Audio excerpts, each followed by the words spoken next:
বিসমিল্লাহির রহমানির রহিম। গণ অধিকার পরিষদ ঘোষিত আজকের এই জুলাই গণপদযাত্রা, আপনারা সবাই জানেন জুলাই আন্দোলনের মধ্য দিয়ে আমরা একটি নতুন বাংলাদেশ পেয়েছি। আজ যদি আবু সাইদ মুগ্ধ ওয়াসিমরা যদি শহীদ না হতো তাহলে হয়তো আজ আমরা এখানে সবাই একত্রিত হতে পারতাম না। ইতিমধ্যে আপনারা জানেন গণ অধিকার পরিষদের সভাপতি জনাব নুরুল হক নূর এই জুলাই আন্দোলনকে কিভাবে এগিয়ে নিয়ে গেছিল। সে জেলে থেকেই বলেছিল যে 90% পতন হয়ে গেছে, 10% ধাক্কা দেন বাংলার জনগণ, 10% ধাক্কা দিয়ে স্বৈরাচারকে ইন্ডিয়া পাঠিয়ে দিয়েছে। আমরা আর এই বাংলাদেশের স্বৈরাচার আওয়ামী লীগকে দেখতে চাই না।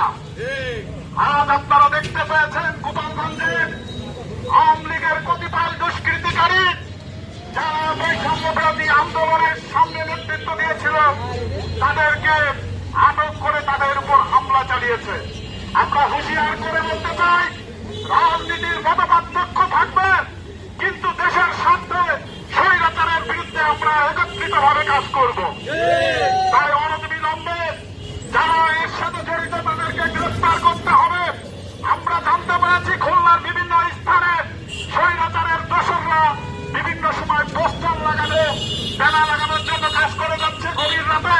প্রশাসনের দৃষ্টি আকর্ষণ করব যাতে এই ধরনের কোনো কাজ খুলনাতে না ঘটে। গণ অধিকার পরিষদ আগামী দিনে বাংলাদেশে 300 আসনে নির্বাচন করবে। 300 আসনে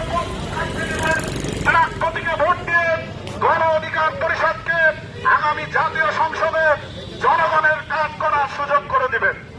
আমি আমার সংক্ষিপ্ত বক্তব্য এখানেই শেষ করছি। তারুণ্যের অঙ্গীকার, দেশ হবে জনতা। ধন্যবাদ। সবাই একটু বক্তব্য সংক্ষিপ্ত করবো আমরা, কারণ যেহেতু বৃষ্টির সম্ভাবনা রয়েছে, আমরা পদযাত্রা করতে হবে সেই জন্য।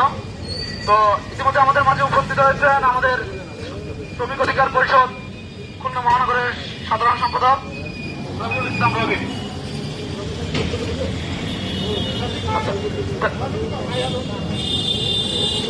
এই মুহূর্তে আমাদের মাঝে বক্তব্য নিয়ে আসছেন গণ অধিকার পরিষদ খুলনা মহানগরের বিপ্লবী সাধারণ সম্পাদক জনাব